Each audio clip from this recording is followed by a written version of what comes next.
Adriano Vasconcelos, a todos que estão conectados nessa manhã no canal da Rio Largo. Deus abençoe a todos, em nome de Jesus. Joel, capítulo 2, verso de número 13 e o verso de número 28. Está escrito: E rasgai o vosso coração, e não a vossa veste, e convertei-vos ao Senhor vosso Deus, pois Ele é gracioso e misericordioso, tárdio em irar-se e grande em benignidade, e se arrepende do mal. Versículo 28. E acontecerá que, depois derramarei o meu espírito sobre toda a carne. Os vossos filhos e as vossas filhas profetizarão, os vossos velhos sonharão sonho, e os vossos jovens verão visões. Nessa manhã, quero ministrar rapidamente uma mensagem de Deus para a sua casa, seu coração e sua vida, com o tema: o arrependimento provoca o avivamento. Quando nós olhamos para o livro do profeta Joel, um livro pequeno, nós estamos diante de um livro histórico do Velho Testamento, um livro veterotestamentário. Este livro vem cheio de riquezas profundas, reveladas ao profeta Joel, filho de Petuel, que viveu em um período caótico no meio do povo de Israel. Haja vista que nós estamos diante de um livro, que é um livro composto por 3 capítulos e apenas 73 versos, mas que retrata a vida do povo de Israel, um povo que dependia por intermédio do plantio e da colheita, o povo que dependia do agronegócio.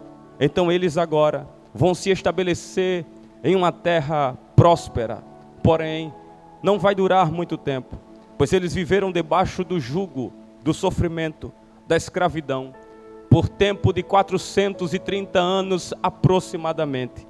Pois é nesse interim de tempo que antes do povo entrar na terra prometida, que ainda continuavam debaixo do sofrimento, debaixo da luta, debaixo do choro, debaixo da lágrima. Mas ao adentrarem a terra prometida, o povo agora começa a desfrutar de uma paz, de uma vida boa e melhor do que eles viviam. Pois tudo que estava vindo por Deus enviado. Então eles começaram a desfrutar e a começar a plantar no período sazonal, que significa o período da colheita, o período em que se colhia. O povo começa a semear no outono aproximadamente, pois no mês de outubro eles faziam a parte deles, levando as sementes mais produtivas, para que justamente ao passar o período do plantio, eles pudessem colher aquilo que eles soaram para plantar. Pois enquanto eles faziam a parte deles, vinha Deus fazendo a sua parte, enviando a chuva para que desse início à evolução do plantio. Pois é nesse interim de tempo em que Deus enviava as primeiras chuvas, e elas vinham com tudo, ao ponto de causar lamaçal naquele plantio, por conta do período que a terra estava sofrendo, estava aproximadamente há muito tempo sofrendo debaixo do sol escaldante. Mas as primeiras chuvas que vinham, elas não vinham para trazer fortalecimento para a terra, produzir com a evolução. Pois as primeiras chuvas que vinham, Joel vai dizer que as primeiras chuvas que chegavam eram as chuvas que vinham para trazer um impacto tão tamanho na terra. E a chuva que vinha, ela vinha com tudo ao ponto de causar lamaçal, por conta do período que a terra havia sofrido no período da safra e castigada pelo sol. Então quando as primeiras chuvas chegavam na primavera, justamente no mês de março, as primeiras chuvas vinham justamente não para trazer o mesmo impacto com que aquela primeira chegou, pois as primeiras chuvas vieram para trazer lamaçal, para trazer desespero, para trazer mente movida. Ou seja, eles pensaram, não tem como produzir com essa chuva chegando. Não é que a chuva para eles representava problema, Mas só que as primeiras sementes plantadas na terra, eles faziam de tudo para produzir a cada ano, a cada mês, a cada tempo, a cada período de colheita, umas sementes mais produtivas. E quando as primeiras chuvas chegavam,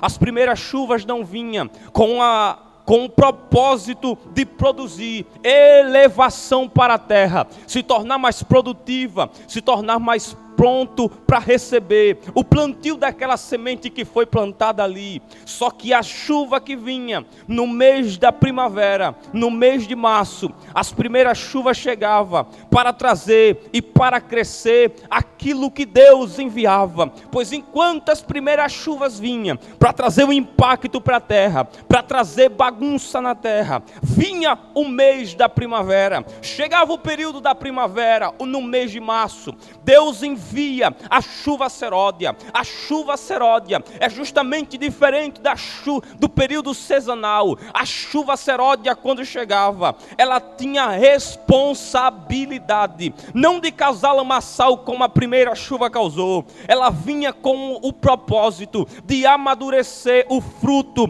para vir o período da colheita. Enquanto os homens plantavam, a primeira chuva chega, causa lamaçal, presbítero Marinho. Eles esperavam o mês de março, o mês da primavera, o mês passar, para que eles pudessem esperar de Deus chegar ao período da chuva sazonal. E este período era o período da chuva que vinha com responsabilidade. Para quê? Para fazer aquilo que foi plantado se tornar um período bom, para que eles pudessem colher aquilo que eles soaram, aquilo que eles se entregaram, aquilo que eles deram tudo ou nada por aquela semente. Era o período. Então o povo vivia em um patamar tão elevado, mas tão elevado, que eles chegaram ao ponto de ser uma das maiores potências agropecuária, uma das maiores potências da economia, uma potência econômica. Então, se você for hoje dentro de Israel, você vai ver que Israel é uma das nações mais pequenas, mas também é uma das nações mais produtivas. É uma das nações que foi uma das primeiras a fazer a vacina contra a Covid-19. Foi ela quem foi uma das primeiras nações a fazer com que todo o povo pudesse estar imune contra essa doença. Mas trazendo para o tempo de Joel, este povo vivia em um plantio tão elevado, em um período tão elevado, em um patamar tão evoluído, que este povo toda vez olhava para o período da primeira chuva, e na minha conjectura eles diziam: passou o período do sofrimento, chegou o mês de março, chegou o mês da chuva seródia, chegou o mês de colher. Então esse povo colhia, esse povo crescia, esse povo evoluía, a saber que a cada ano que se passava, superava aquilo que foi produzido no período passado. A cada ano que se evoluía, crescia, se expandia. Haja vista que tudo deveria ser apenas algo produtivo no meio de Israel. Mas a cada ano que se passava, eles pensaram: os armazéns precisam crescer, a gente precisa evoluir o campo, porque não vai dar para suportar o que está vindo por aí. É coisa maior, é coisa grande. Para dar, para caber, para suportar, a gente precisa evoluir os armazéns, crescer o ambiente. Mas como todas as portas de facilidade que se abrem, em momentos bons, também as mesmas portas que se abrem para facilidade, é a mesma porta também que se abre para uma porta de perigo. Pois enquanto o povo pensava: crescemos, evoluímos, não dependemos mais de Deus, porque a história vai dizer que enquanto os homens estão lá em cima, em um patamar tão elevado, tão evoluído, na mentalidade deles não vale mais Deus. Para que se lembrar deles? Por quê? Porque esses homens chegaram a um patamar tão evoluído, pois a mesma porta que se abre para a facilidade, para o momento bom, é a mesma porta que às vezes se abre para o momento de perigo e de adversidade. A crise chega, o perigo domina, e todo o povo que dependia do agronegócio, da economia, Se esqueceu o presbítero Marinho, que era Deus quem trazia a chuva seródia para a semente crescer. Eles podiam comprar as melhores sementes, as mais produtivas. Eles poderiam comprar a melhor que tivesse na produção da época. Mas se Deus não mandasse a chuva seródia, nada crescia, nada evoluía. Porque tem gente que pensa que só porque cresceu um pouco, já não depende mais de Deus para nada. Tem gente que pensa que só porque chegou em um conhecimento tão profundo, não precisa de Deus para nada. Erro nosso. O homem só cresce, só chega, só evolui, porque é Deus quem dá o sustento para o homem crescer. É Deus quem dá o sustento para o homem evoluir. Disse Deus em Gênesis: Abraão, sai da tua terra, sai do meio da tua parentela, mas antes de tu sair, vem aqui fora, conta as estrelas, Abraão. Dentro da tenda não dava para contar estrela. Se contasse estrela dentro da tenda, Abraão só ia olhar para a tenda. Mas Deus disse: eu não quero você olhando para aquilo que limita a sua visão. Sai para fora, olha para cima. Assim também será a tua descendência, Abraão. Deus vai dar evolução para o povo crescer, se expandir, evoluir. Deus prometeu para o povo uma terra nova.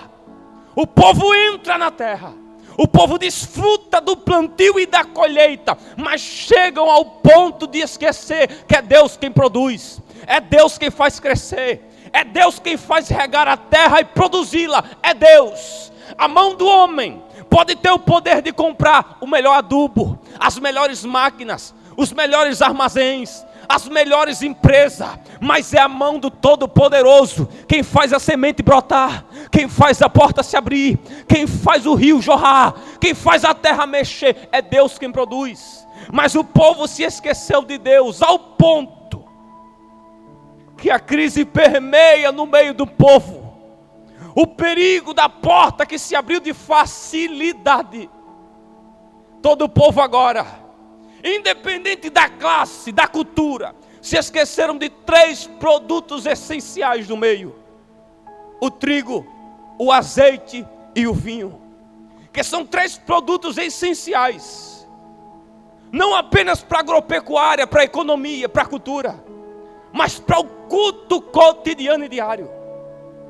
Pois não era apenas questão comestível, questão importante não só para a economia, mas também era algo que servia também para fazer parte do culto. Êxodo 29, verso 38.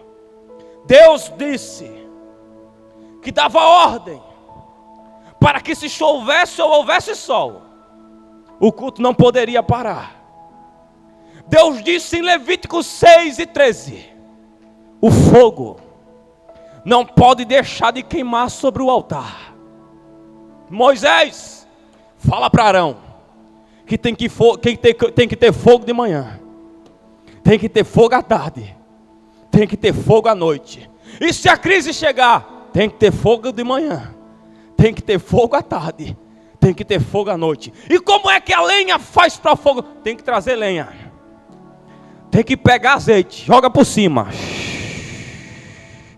E é responsabilidade sua, do culto continuar. Pode ter vendaval, mas o culto não para. Pode ter crise, mas o culto não para.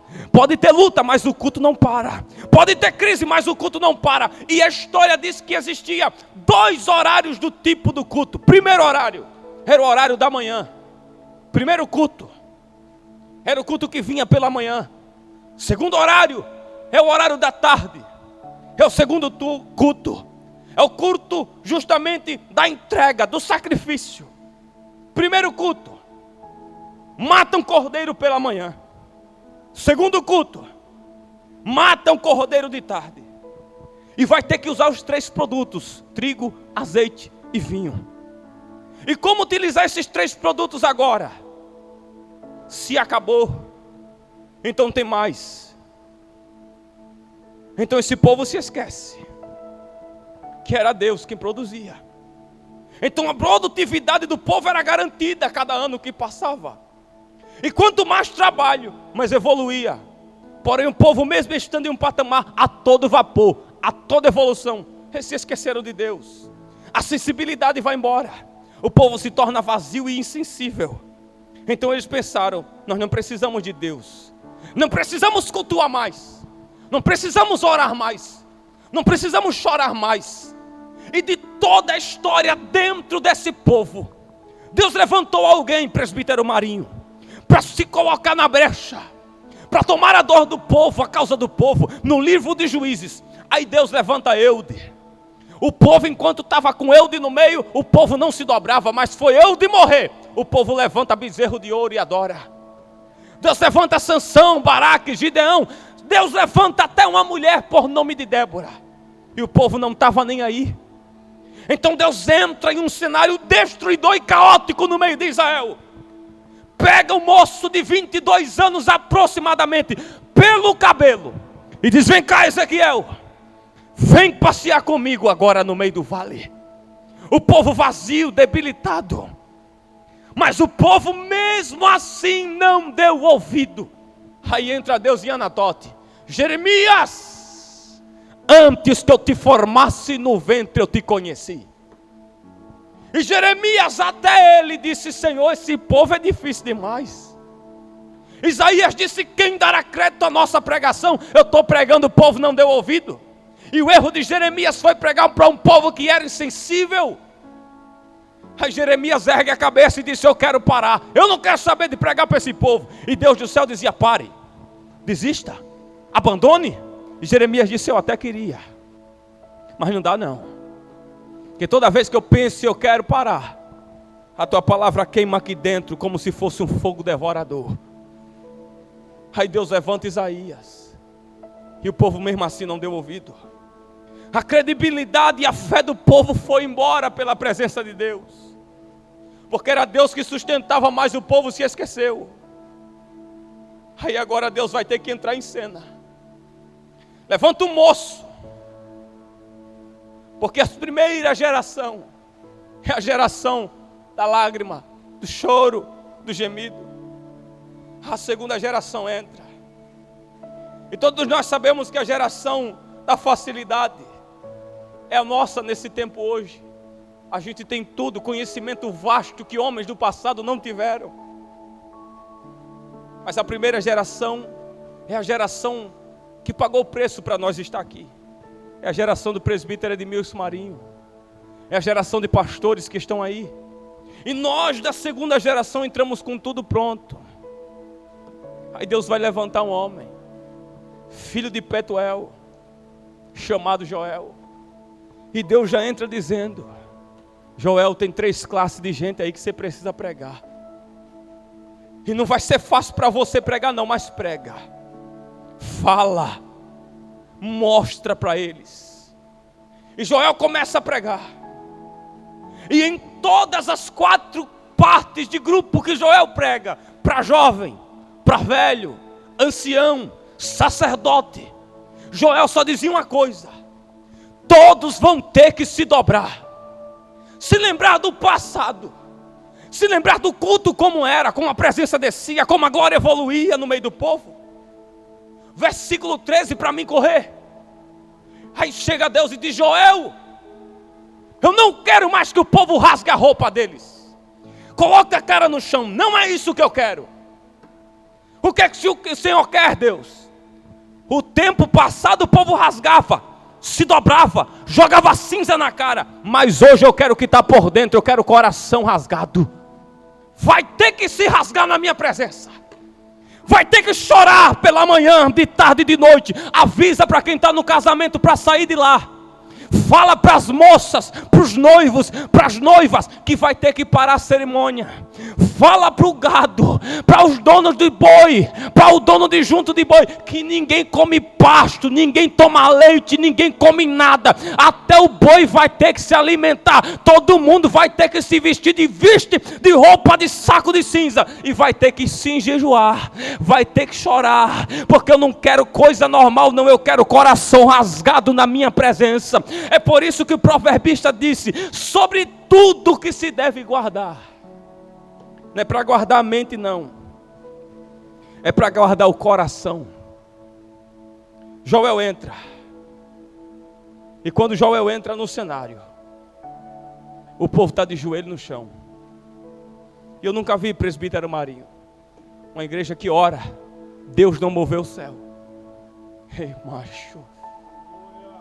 Eu sei que essa mensagem é simples porque foi pouco minuto para você. Mas eu nunca vi uma oração de uma igreja que ora aqui embaixo, o céu não se movimentar. Daniel orava e o céu movia. Paulo e Silas orava e o céu movia. Moisés orou e as águas do Mar Vermelho se abriram. Não tem a oração sincera de uma igreja embaixo que Deus não responda em cima e derrama o socorro para baixo. Joel disse: rasgai os vossos corações e se arrependam do mal. Joel 2:28. Depois enviarei, derramarei o meu espírito sobre toda a carne. Vossos filhos, vossas filhas profetizarão. O que eu estou falando nessa manhã é que faz tempo que você esqueceu de Deus. Faz tempo que você se esqueceu do culto. Porque você tem dado valor às coisas fúteis de lá de fora. Tem dado valor às coisas materiais que você coloca na tua vida como um dicionário que você anota tudo que vai fazer, para onde ir, para onde quer chegar. E está se esquecendo do produto essencial, o azeite, o trigo e o vinho. O que representava o trigo? Alimento. E diante do significado, trigo significa a palavra. O que representa o azeite? O azeite simboliza a presença do Espírito Santo. O que significa o vinho? Também simboliza a presença do Espírito Santo. Mas não só isso, mas também se representa o bálsamo de Gileade que cura a ferida. E Deus estava dizendo: Joel, quando o meu povo entender que sou eu quem tenho domínio, sou eu quem faço tudo, sou eu quem posso tudo, porque eu sei, me deixa abrir um parêntese, eu sei que a gente está vivendo um tempo de crise, um tempo de desespero, um tempo de assolamento espiritual, mas eu vim nessa manhã dizer que este problema, que esta dor, que esta crise, que este problema na tua casa, na tua alma, na tua vida, não é maior do que a providência do Deus dos céus. Ele ainda vai derramar. Quem sabe o povo estava vazio, não orava, não cantava, não chorava. Aí Deus diz: eu tenho coisa maior. O que precisa? É só se arrepender, é só largar tudo, que o meu espírito enche, que o meu espírito levanta, que o meu espírito atrai, que o meu espírito cuida, que o meu espírito leva. Disse Deus e disse: ô Josué, não é nem por força e não é nem por violência, mas é por causa do meu espírito, porque somente o espírito coloca aquilo que está parado em movimentação. Deus disse a Ezequiel: olha aí, vê se tem jeito. Tem não, mas chama o Espírito Santo, porque só ele coloca o que está parado em movimentação. Disse Paulo para o menino: você não está morto, você está vivo, tem alguma coisa dentro dele aí. E o que era? Era o Espírito que coloca o que está caído de pé, o que está morto vivo, o que está fechado aberto. É somente o Espírito Santo que coloca tudo no lugar. E nessa manhã, nessa rápida reflexão para a sua vida, eu quero saber onde está a primeira vida para Jesus. E diante dessa pequena reflexão, eu já agradeço a Deus mais uma vez por estar diante da sua presença, em nome de Jesus. Deus abençoe.